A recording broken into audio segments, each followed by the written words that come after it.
Welcome to Battle Streams of Middle-earth, and this is part 1 of the Appendices of the Fantasy Fellowship of the Ring.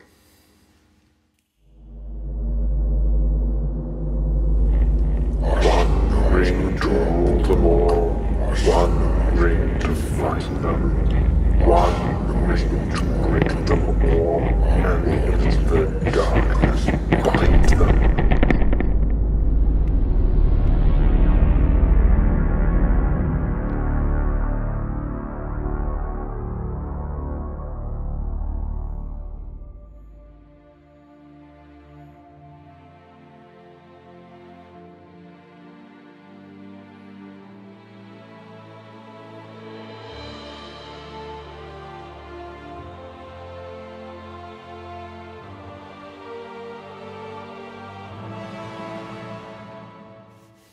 So yes, indeed, welcome to the first part of our Appendices series. See what we did there? Yep. Stole it. Looking at the kind of behind the scenes. They stole it from us. But classic New Line Cinema. Yeah. The behind the scenes of our campaign. Hi, how you doing? Yeah. It's the past. As ever, I'm your channel host Damian And Tom Macklin. Tom Macklin, who at the time of recording hasn't been on YouTube, or hasn't been on this campaign. No. By the time you're watching it, we're 4 videos deep. So to give you some kind of context for this, we are recording this in October. Yeah. We talked. You hopefully have watched the first 4 videos in our campaign series for the Fantasy Fellowship, and in those videos you would have seen that we ran through the first area, but this. Sorry, I'm babbling. This is recorded at the same time as them. Yeah. So we recorded it all together. The first 5 videos, all recorded together. So we are recording this in mid-October, 2020. Depends how long it takes me to edit them to begin with. I think you'll be watching this in February or March. Is the hope? Yeah. I don't honestly know, but we're going to be releasing them once a month. Yeah. And it depends quite when the first one comes out. But yeah, about February or March. I don't want to dwell on negative things too better, but I sure as hell hope the world's in a better place. Absolutely. So fingers crossed. It will be. Yeah, indeed. As we said in our very first video for the channel, the prologue and concerning Fantasy Fellowships, we did an awful lot of hobby for this. So we decided that we would talk about the hobby in a separate video, a separate little video. So we're going to be making painting loads of models and making loads of scenery for this campaign, and we figured that every few videos we'd just have a little sit down called the Appendices and discuss the kind of hobby we've done, and that's what this is. But before we jump into that, 3 videos deep. Yes, indeed. How's the campaign gone? Really good. For you anyway. Yeah, it's alright. Yeah, but it's been fun. It's been really, really fun. So we've played Old Maggot's Farm, Shortcuts, Make Long Delays, and Buckaroo Ferry. Indeed. And the Fellowship have come through it. Yes. Barlin did a teensy bit of drowning in the last video. He did. But thankfully he managed to come back through it. And it's just been great. Yeah. It's just been I think it's just been so much fun. Just getting them on the road at last after basically a month of planning. And the thing is, you get so, what's the word, nervous that we're sitting there, we've only got this finite amount of time to film. And you want it to go and it literally did. It's just gone so swimmingly, and everything's happened naturally, and it's been brilliant. It's been really good fun. So it's cool. I mean, at the moment we've just basically turned cameras on for a day and a half. We haven't edited anything, we haven't published anything, but it still feels to me like we're over a huge hurdle, and hopefully by the time you're watching this you've seen 4 cool videos. Who knows what the future holds, but fingers crossed that's what happens. So it's been great fun. I'm loving my little company. I'm loving Bilbo, Barlin, Maggot. It's a nice combination. And of course, Penny, Mac, and Sam, who we're all already getting very attached to. So they've all survived so far. Mac especially. Mac, what a legend that boy is. Yeah, Big Mac. Mac and Sam. Alpha Mac. Captain Mac Sparrow. Jumping Mac Flash. Oh, that's good, all good. All strong Mac. Mac to the future. They're good. So, Mac puns aside, What we thought we'd do is kind of talk you through what we've done, because we filmed work in progress videos and pictures and stuff, and we thought it'd be quite fun. So I'll jump in. I'm going to start talking about these. Yeah. I made some hedges. You made some hedges. I made very nice hedges. Thank you very much. They're Very really nice hedges. hedges, and they're really awful hedges. But they're not awful, because they're nostalgic, because they're the oldest form of tutorial, aren't they? Like one of the first, I think it's issue 1, isn't it? I think the first men made these. But so these hedges are they're scourers, they're kitchen scourer pads. You know, the green pads. Yeah. And it's like you say, it's in. I don't think it's issue 1, but it's very early. Yeah, very early on in the battle games. Yeah, very early in battle games in Middle Earth, they have this idea that you just get, and they don't do anything. I've gone to advanced scourer school, but you just fold one of these green scourers in half, and there's your hedge. Yeah. And I've always kind of laughed at it, because even when I saw it back then, I was like, even then you could buy hedges, or I felt I was a bit beyond it potentially. Yeah. But when I came to make some nice hedges, I thought, do you know what? I'm going to make some of these. Yeah. I'm going to damn well make some of these nice hedges. And for all my hedges, I followed a fantastic tutorial on Geek Gaming. Yeah. So you might know there's Luke's APS. Luke APS, yeah. And he made one of his really old videos, about 4 years ago, he made a thing about how to make realistic hedges. I'll see if I can put it in the description below. And it's well worth a look. But in it, he does both of these. And he talks about how to kind of pimp your scourers a bit. So these scouring pads, they're just folded in half, they're glue gunned together and then glue gunned onto its foam board I used as the base. The flock still comes off glue. Yeah. And then once I've done that, here's the clever twist. I sprayed it brown and then I flocked it. Huge twist. So this is on top, this is like your old classic kind of GW. Yeah, I was going to say, it's proper sawdust flock, isn't it? It's the Jarvis Scenic stuff essentially. And my hope is, as you're watching this, there's maybe some work in progress pictures or videos kind of coming up or whatever of how that stuff was done. But it was just, you know, they were just, I think there was 3 different flocks in the end actually, spraying a PVO over it and then kind of flocking it, and then the basis was just static grass. Yeah. Incredibly easy, and they look all right. They do look all right. They serve their purpose. They're hedges. Yeah. They are hedges. It's definitely made hedges. Green scourers on the side. I noticed when we've been playing, they keep getting relegated. In our first 3 scenarios, they keep getting. Oh, we should put this in. Just comment below to see how many times you notice them. Yeah, maybe. Yeah. But I think they're great, and for sort of beginner thing, they're really cool. And I feel quite. It's like a coming of age thing. I think you've got to make some green scourer hedges in your life. But they're all right. I think they'll do. Yeah, they will do. But these I was far more excited about. So these again are the same video, same video from Luke, and these are Brillo pads. So those are the little silver scraper pads with soap inside essentially, and you pull them apart. I'm not going to go through the whole process because again I think you should watch the video, but you just rip them apart and it makes this kind of like fluffy but quite spiky stuff. The tip I'll give you that isn't in Luke's APS video is wear gloves, because I got quite a nasty cut on my finger. Maybe he's got hands made of asbestos or something, I don't know. But yeah, rip them apart, and they're full of soap. So you also, he says, wash them and dry them out. But then there's this weird thing where if you then wash them and dry them out, they get, because they're like metal. Yeah. You get rust. Rust, yeah. So sometimes when you pull them apart, you then got this kind of orange rust dust coming off them, which he doesn't in his videos. So I don't know how he's immune to rust. Magic. Yeah, it must be. But that was something that was surprising. I don't have an answer for how you fix that. But so they were just pulled apart. I got 1 pack of 10. They cost £1. Ripped them all apart, and I made the 4 hedges I wanted for the shortcuts make long delays scenario to cover the board, and then I was left with enough to do this kind of piece here of scatter terrain, which I just put up as a kind of piece of like coarse brush that's blocking the way, and then spray it. I glued them down, hot glue gun again to foam board bases. I think foam board works well for this sort of stuff. Doesn't warp particularly well, and it's easy to cut. And I hot glued them down, sprayed them dark brown, and then hairspray. Got just cheap can of hairspray, because obviously you've got lots of these individual threads. You don't want to paste. This is all Luke's suggestion. Just hit it with hairspray, and then I had again the same flock I used on these, 3 different kinds of flock, and just sprinkled it over. Then hit it with hairspray again, sprinkled it over. Hit it with hairspray again, sprinkled it over. And I'm really pleased with them. I think they came out really well.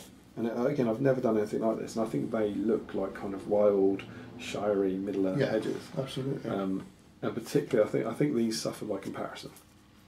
Essentially, that's okay. Yeah, I love these, but yeah, I agree. I do. They're nostalgic. Yeah, brilliant. They are cool. It's good to have them, and it's another kind of border for a field somewhere or something, isn't it? So yeah, they were really good fun. The only thing I will say is the last tip he gives you is to create spray PVA.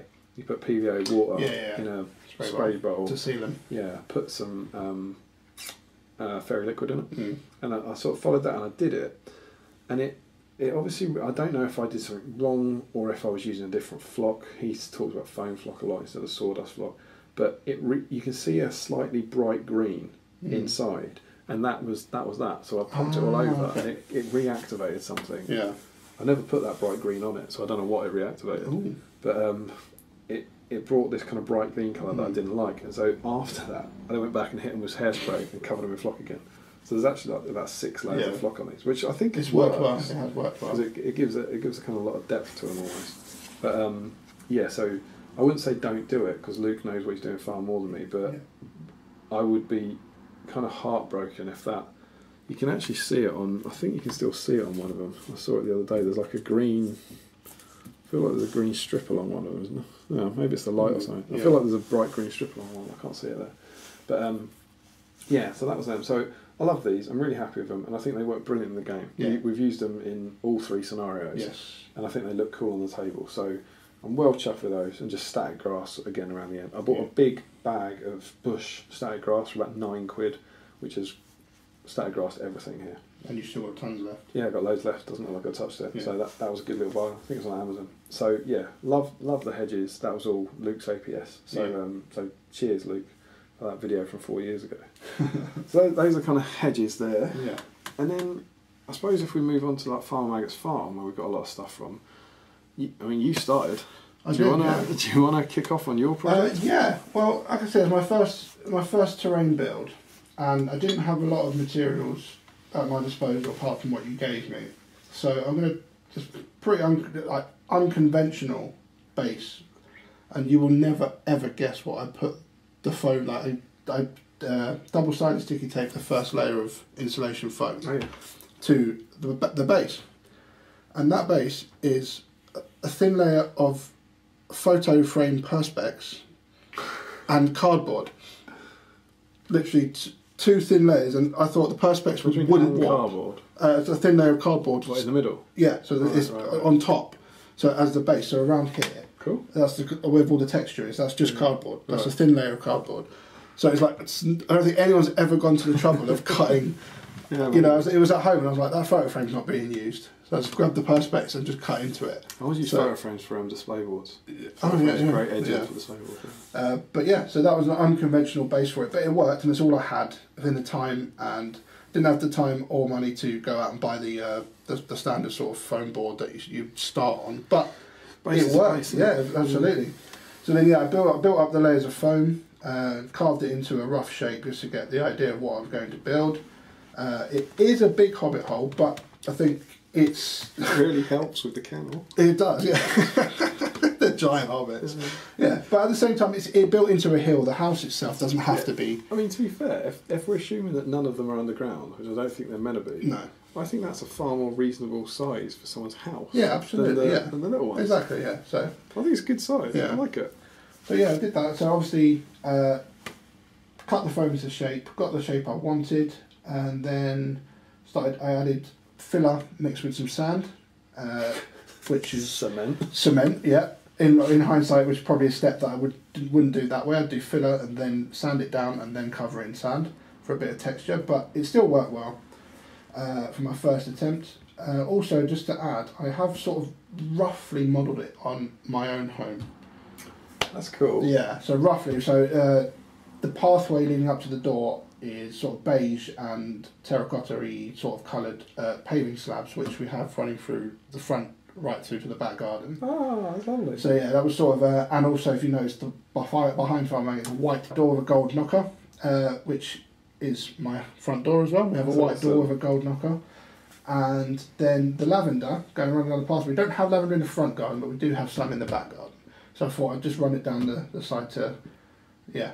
That's So it's sort of a personal project, and it's very dear to me now, and yeah, I love it. Oh, that's great. Yeah. And it's your first ever piece of steering.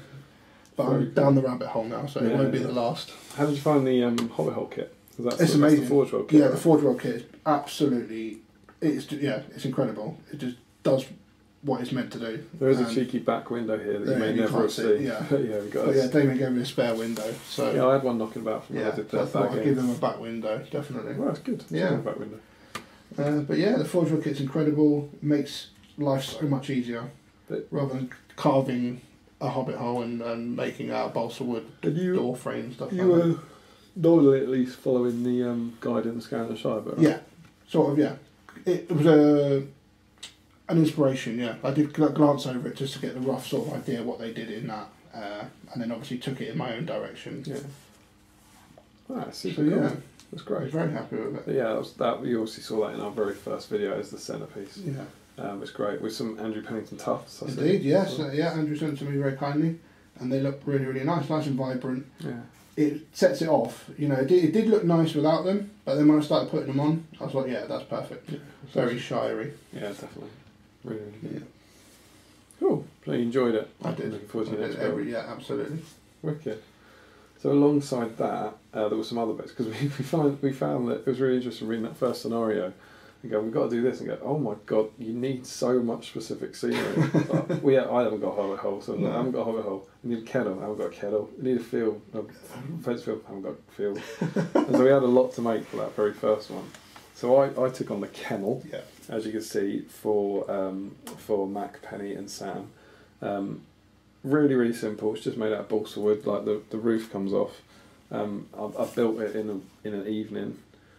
My bases, as you'll see, were they're hardboard. I just got that from a local timber merchant. Yeah. Bought a big sheet of it for I think it was £7, and they cut it. And they cut it for £7. Yeah. Oh, nice. So I've always before gone to Homebase for my cutting because it's across the road. That's just where I went, and they haven't reintroduced that since COVID. Yeah. But there's a timber merchant in town, and so I just went into there, huge sheet of hardboard, and they cut it to any number of cuts you want, and it was £7 or £8. And I was like, well, I'm never going back to Homebase. So yeah, I've got a little bit there, all made out of balsa wood. I looked for kennels. Turns out there's not many triple kennels. No. And I looked for double kennels, and there was a double kennel. And it had the roof over both. Yeah. I was wondering, does the kennel, is it going to have three roofs? 3 separate roofs, yeah. But I went for both. So then I started building it, and if you actually put a dog in it, it's the right height. Yeah. There's a chance the whole thing's too big. Essentially, you may have picked up on it. Yeah, exactly. Emma first pointed out to me, and I'm pretty sure the doors are all right, but it's because they're on bases. Yeah. I did the height of the model, so that maybe you get an extra few mil. Yeah, there. But Farmer Maggot loves his dogs, so it's going to give him a crib. It's this incline. This goes up too high, I think. Okay. I think what needed to happen potentially was that it was lower and it came up here or something, so that the building was physically smaller. Because I think it's the right width. Yeah. And maybe not as deep. Maybe not as deep. Okay. So a little narrow or something. But yeah, it's affectionately been dubbed the stables in our house. So it is a bit big. But I don't care. No. It's for use in one scenario. And like we say, Farmer Maggot loves his dogs. Yes. So he would build him a bit of a dog palace. Yeah. So I'm fine with that. But it was, it's easy enough. Fun little build. And I took great pleasure in putting the kind of little shed frontispiece on it with the little arrows. And credit to, I think it was Colm, one of our patrons. Sorry, Colm, if I got that wrong. Or no, actually, sorry to whoever I did. Yeah. But I said, what do you think we should do for the doors? Do you either make them the actual size, in which case models won't get in, or do you make them big enough for models to get in which case they look too big? And he suggested, why don't you make a roof that comes off? Yeah. So the challenge accepted. So yeah, I made that and put it to good use. Yeah, it went all right. Yeah. And did very well in the scenario. So that was cool. Over here, I've got the little field, which is the objective field from Farm Maggot scenario. Again, it's on hardboard. The wattle fencing's just a I can't actually remember who it's from, but it was just model railway wattle fencing. You can buy it on Amazon again. It's what I used on Bag End, so I just ordered another pack of that. And then the kind of furrowed field in here is it's sand mixed with PVA, and this came from Battle Games in Middle Earth. I want to say issue 90. It's the penultimate issue where they're doing the Scarron of the Shire stuff, and they have ploughed fields, and they talk about making this really thick paste out of sand and PVA, covering it so it lifts it up, and then dragging lines through it. Grooves of valleys. So I thought, Battle Games of Middle Earth on our channel, you got to go with it. Absolutely. So yeah, I gave it a go. I think it came well. It's fairly easy. It looks amazing, and it really does. And I was going to do tinfoil. They recommend tinfoil for cabbages. Oh. You screw up tinfoil, stick it on a dress pin head, and then push tinfoil leaves up. And I was going to do that. I was chatting to Steve, and he went, "Use tufts, mate." He said, "I'm not sure just use tufts. Use tufts, mate." I was like, "They won't look like cabbages." He went, "Use green tufts that look like cabbages. Yeah. Thank me later." And he's done a video about building a farmer maggot board, and here's the thing on him putting down tufts. And wouldn't you know it, I went and dug through Andrew's pile of tufts, and there were these green ones that I thought looked quite a lot like cabbages. And I was like, you know what? As I said, everything in 8 days. I think we're going to do that. Definitely. So yeah, it was 24 green tufts blobbed down as opposed to 24 individual bits of tinfoil stuck through dressmaking pins and painted. Yeah. Which on reflection I think was the right call. Definitely. And then just covered it in some static grass and some more tufts to kind of brighten it up. And I like the bright. This is the first time I've really used brightly coloured tufts in scenery, and I'm really kind of sold on it. I think particularly for like Shire scenery, I think it really works. So yeah, that was my little field, which was cool, and that could be used in other games. Yeah. It's a bit fragile for models standing on it because of the tufts, but you could have that. You could certainly have that. It's cool. Definitely. And then the last thing we need for Farmer Maggot's crop was some fields. I mean, you didn't necessarily need them. They don't actually. The scenario doesn't require you to have them, but you can see them in the picture. And the classic approach to these, and I did have it here. Are they still here? The classic approach to these is doormats. Is there a pile of them? I think we've got rid of it. There's a pile of doormats around. Somewhere. They're there. They're right there. Yeah. I'll jump up. You would have seen it over years and years. People using this sort of stuff. I did get a doormat for a few quid from Wilco and kind of sliced it up. Yeah, and that's what a lot of people use. I see that at tournaments, that sort of stuff. Yeah. It's all right, and that's certainly what I was planning on. And then, of all the places, when I was in the timber merchants, getting the stuff for the baseboards, I found these, and these are fake grass. They're Nam grass or Nam grass. Yeah. I think it's double AM. Yeah. Nam grass, right? And they're samples of grass you can put in your garden. Oh. And there was a whole shelf of them, and I suddenly was like,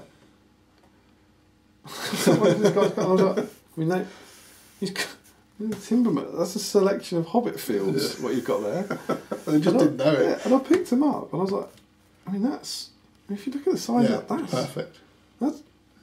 And even the size, that's the size. I don't know what size it is, but that's the size, isn't it? That's the size of them. And I picked one of these up, and I was like, how much are these? He went, free. What? And he was like, the samples, just take it. When I grabbed 3 and ran away. And they're all different types, so they're all different finishes. Yeah. And that's my personal favourite. Yeah. That one. You like that one? Yeah. I think I like this one, but they're all good. Yeah. So I picked up 3 different ones, and I left.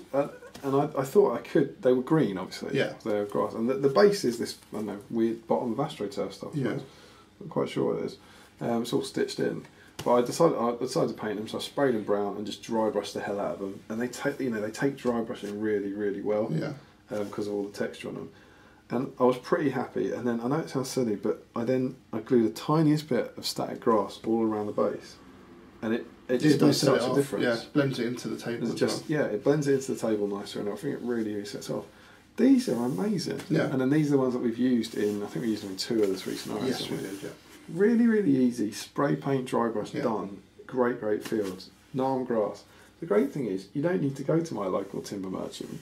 You can go onto their website and request samples. Oh wow! And I presume they're these samples. And I talked about this on the stream. I say a few weeks ago. It's probably 5 months ago by the time you're watching this. But some of the other patrons were like, "Oh yeah, they look good." And I think in our patron chat there was a kind of who else contacted Narm Grass yesterday. And bankrupted today, two of them said they got an email from Narm Grass saying, "How are your samples? You know, can we look forward to lawning your garden?" No, it's mainly for my strategy battle game tables. So we might be, either giving them lots of interest, but it's all false hope. So sorry, Narm Grass. Sorry, Narm Grass. But you might, if you fancy it.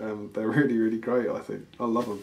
I feel like you could do a better colour. Is the only thing. I feel it could be more like that. Yeah, okay, yeah, more wheaty. But I just went with the colours Yeah. I had. I sprayed them dark brown. Yeah. Because that was a spray I had, and once you spray them dark brown, no dry brushing in the world will make them stop looking dark brown. Exactly. But once we put a couple of hedges up against them, we were like, oh yeah, that's cool. Yeah, it's really, really cool. Definitely.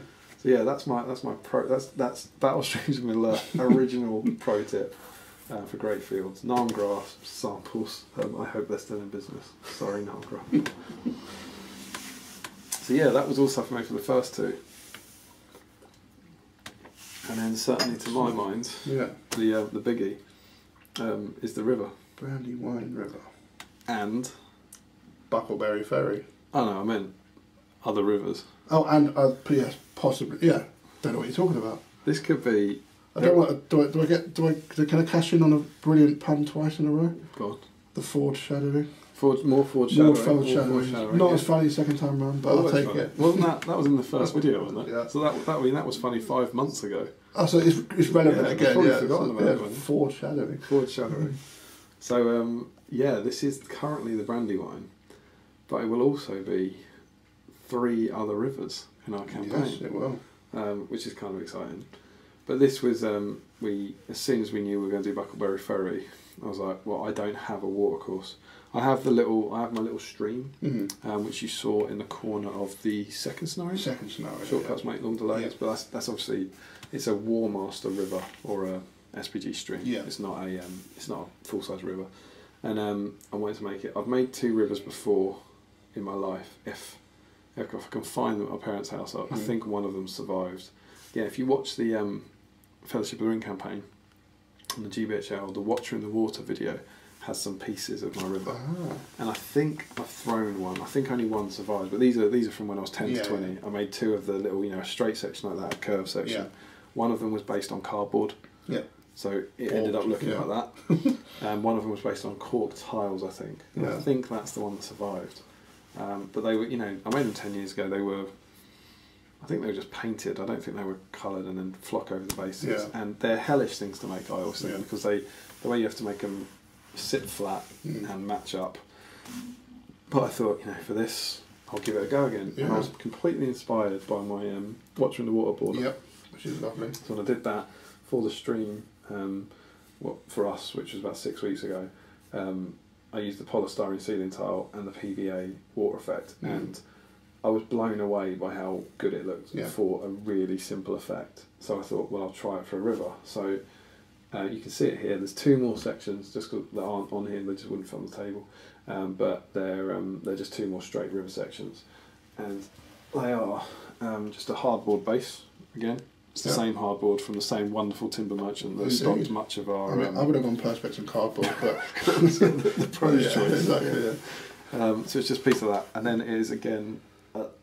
I have completely embraced how wonderful and simple this is. It is. It's a polystyrene ceiling tile. It's amazing. So you buy a pack of them for home base for £10 or something, and they've done my watcher board in this. They have this texture on them as it is. There's part of me that thinks it looks rubbish, and there's part of me that thinks it looks fantastic. It is absolutely. And I did a photo that I'm gonna say here so that I remember whenever I edit this video to put it in. I was at the zoo with my family a couple of weeks ago, and I saw a little lake, little body of water, and it looked like that. I took a photo of it, and I was like, "That looks like it's real water." It is real. So yeah, it's that. And then what I did was I put good old CeeLo text up on the banks, far too high as ever because I was always going to carve it down. So that's insulation foam. Yeah. And then just went at it. And this was the hardest thing to get ready for today because you have to plan. Yeah. So there's so many stages that need you to leave it overnight. Mm. And so I was like back on, we're on a Thursday, and it was back on the Saturday maybe. I was like, right, so I need to glue that to that, and leave it overnight. I then need to glue that to that so that I can sand it down and filler it. So then I need to leave that so I can filler it again, so on and so forth. But yeah, see the text there. Yeah. And did my best to have that tricky thing where it has to go down into the lake and be relatively smooth. Yeah. I think it's all right. The key is the width. The river has to be 6 inches, like in the various scenarios, and then you need a chunk to be the banks, you know, to come up and come down. Yeah.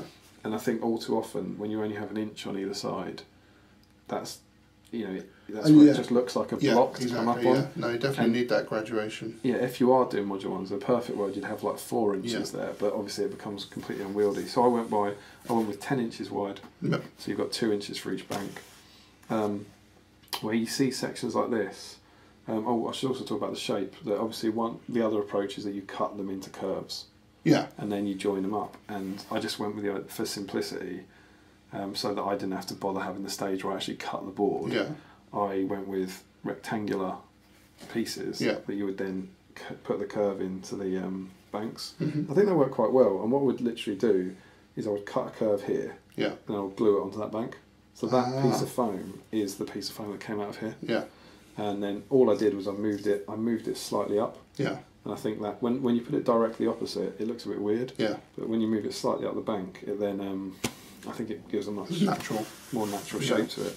So yeah, glued that on, sanded it all down, covered it in filler, sanded that all down, and then covered the banks in sand. And then I left that to dry, and then I started painting it.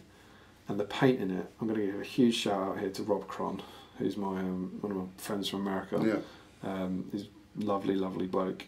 And because he's in America, he's 5 hours behind us. I started painting the river, all 6 pieces of it, at 10:30 p.m. because of how late. Yeah. And that was the Tuesday night, I think. I'm so lost here. And I had to have it painted that night to allow the glue stage to dry.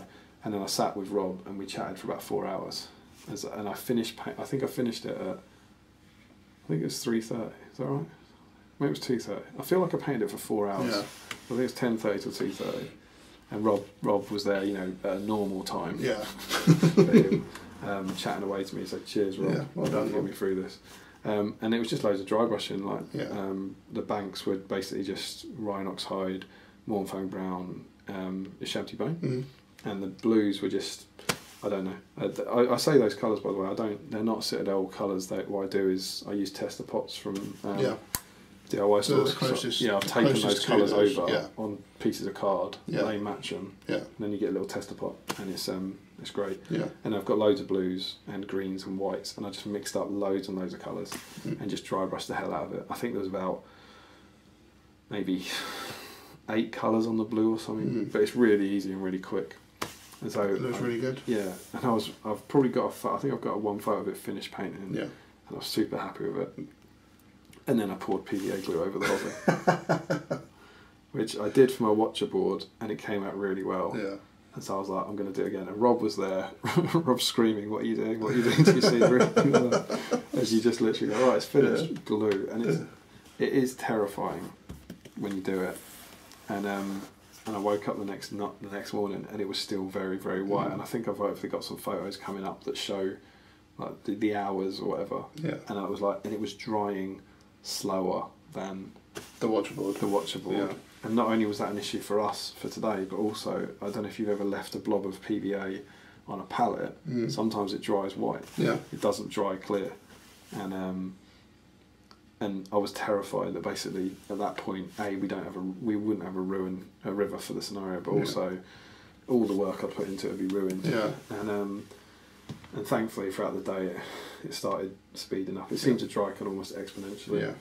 And I think it was by this morning, right, that it was complete. It wasn't. There was still white on it last night. There was still white on it last night. So I reckon you're looking at least 24 hours. Yeah. For it to dry thoroughly, but. Try not to make it too thick. No. Just simple PVA. Top tip. I would always test it. I didn't test it, but you should test it. Depending on your PVA, because some of them don't dry fully clear. But test it on a bit, and if it dries clear, you should be right. And I'm just so happy with it. It's so easy to do. It's such an easy process, but it looks fantastic. I think it really does. So yeah, I just coated that, and then you get this wonderful, easy, cheap kind of gloss water effect, which I think was really cool. So that dried this morning, and this is the day we're recording this on the day that we recorded all the scenarios. So then first thing this morning we were flocking this, and then Tom stepped in and did the tufts while I painted the ring roast. So all loads of Andrew Pennington tufts got stuck in amongst the rocks. And it's cool. Yeah. So it worked out. I'm well chuffed with it. We made 2 feature pieces for it. As I said, there's 2 more pieces that aren't on this table. Yeah. They're just more like that. We made a Ford shadow. Ford shadow. Where there are actually 2 scenarios in the fellowship book, in the Quest of Ring Rare book, that require Fords. Yeah. So you'll certainly be seeing that again. And of course, we made perhaps the most iconic piece, which is the Jetty. Yeah. The Buckleberry Ferry. Which is a lot of fun. So I made this, modelling it off the classic Battle Games of Middle-earth. Yeah. No, not Battle Games of Middle-earth, sorry. Fellowship of the Ring Journey book model. It's a bit rough and ready around here, but it's old. To be honest, that's the first time I noticed it's rough and ready right now. But, it's, again, just bits of balsa wood. Followed the guide completely. I put a little lantern on here from the Lake Town house kit. So that was cool. Made it sure it could fit 6 models. Yep. And then built the little jetty out here, and then again put a little lantern on it, which I thought was quite cool. And built a step into it to give some sense in which they could step up from the ground. Yeah. And that was it. And I'm really happy with how that came out. It was a nice little kit, nice little bit of added bit, and it was really great in the scenario to see have an awful lot of fighting over the ferry and the jetty, rather than just having it as a piece of scenery at the end of the game. That was cool. And then the last thing for me, it's not scenery, is my wraiths. Yeah, they are very, very nice. Thanks. They were the ones that were sitting around in my case for 10 years, and I got them out and painted them up for this, directly for this. And they followed a guide, which at the moment isn't out, but Kev Spector did a painting guide for the wraiths in issue 10 of SVG magazine, which hopefully, I really hope, is out by the time you read this. And it's a guide for the Witch King. And it was amazing. It was painted black, and then you add towelite ochre to black, and you dry brush them 3 times. And I was like, that will look rubbish, and I did it. I was like, that looks amazing. Really, the transition and the blend is amazing. Just dry brushing. Yeah. Just dry brushing. That's all it was, and I'm blown away by them. So that was cool to get those done, and of course they featured very heavily in our scenarios last 2. So that's cool. Yeah. And I think that's everything. Right? Yeah, covered all the pieces. So that has been it's been an insane, basically 2 weeks, I think, for me. I think more like 3 weeks for you with the Hobbit Hole. Yeah. Yeah, the last 2 weeks I've been building all this. It's been mad rush for this deadline, and now, but we made it, and it's been good fun. Yeah. And of course, throughout the rest of the campaign, you'll see the other bits. You'll see the river like coming into it and that sort of thing in different bits and bobs, and maybe the hedges and all that kind of stuff. But we'll see in future videos and such. Talking of future videos, is there anything you want to share? Yeah. So at the moment, again, it is October. Yes. So for us, we've just finished this batch, and now it's all editing really. But of course, what we now need to start working on is the next block of scenarios. And the next one for us, as you will probably know, because I hope when you see Buckleberry Ferry, there might be a preview for the next one by the time it comes around, but I don't know that yet. The next one is Nazgul in Bree. Yes. And so for us in October, what comes next is Bree. We decided to base Bree on Foreground Buildings. Yep. I've got quite a few of those kind of knocking about, but I've got the smaller ones. So I did find that I had one left that I've never built. I've got one big townhouse. Very nice. That needs to be assembled. And I also had lurking around the watchtower. What a beautiful kit. Yeah, which is fairly awesome. So this is one of the massive kits. I bought it a long time ago. I presume I bought this when I built my town, so probably about 5 years ago or something, I think. And never got around to building it. I hope it will get built for Bree. It might not, because the main one we need to build is this. the Stoic Arms. The Stoic Arms. Which I hadn't bought, and I bought for this campaign. So yeah, we that's what we're doing. We're getting that built, and hopefully by the time you see this, it is built. But this is going to be our prancing pony. Yeah. So this was my first disastrous financial decision of the campaign. But we got that. Maybe the last. Yeah, absolutely not. Wait till the 5th video. But I'm excited to get stuck into this. And this is my next things. Yeah. So definitely this and definitely this. I'm gonna build this to try and get my hand back in for these buildings and build this one. And then if I've got time, I'll do the Watchtower as well. Well, I'm planning to add to it as well. Indeed. What are you I'm going to get the windmill. Cool. Which is nice, and probably time permitting the blacksmith as well. Yeah. Yeah. But yeah, so that's what we've now got. Our next couple of months is building up brie essentially. Yeah.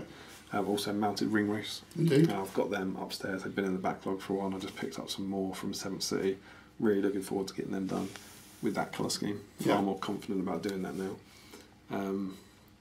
And of course, in brie, we'll meet a certain mysterious guide. Indeed. Who will require a new model from me to be painted. Oh. Certainly. For some pose variation. Yeah, of course.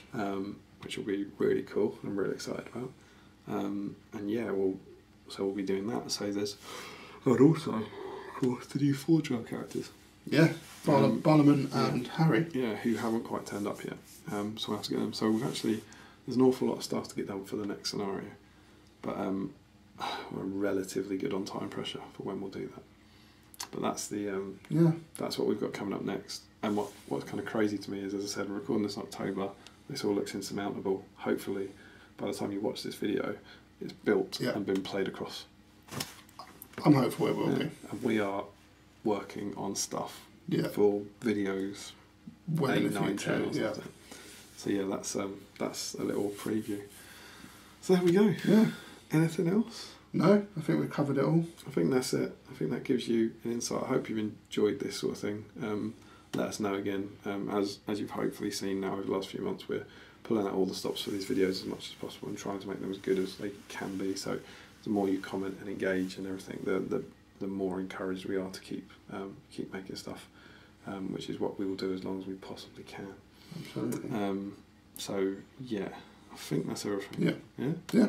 So there we go. There's our first video, first part of the appendices, and we'll be back with another one of these in a few scenarios' time. Until then, please don't forget to comment, like, share and subscribe. And if you do fancy supporting the campaign and supporting the channel by subscribing to our Patreon scheme, please feel free. We'd love that, but there's absolutely no pressure at all. Until then, thanks Tom for getting through the first block. Thank you for inviting me along this journey. I'm excited to see what's happened since we record this in the future. But hopefully we'll see you in chapter 4 of Fantasy Fellowship of the Ring, which will be Nazgul in Brie. We'll see you then. Exciting. Take care, guys. Take care.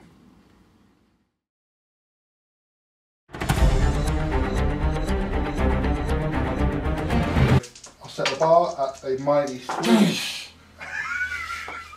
Rancid.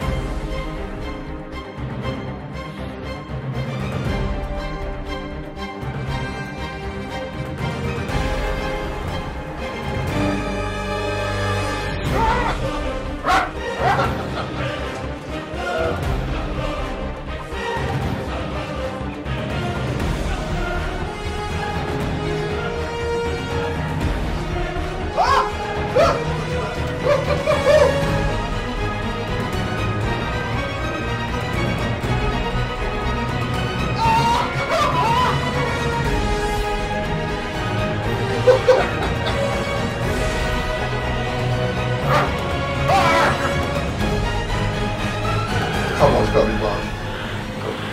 No way! Oh yes! Oh my god! It's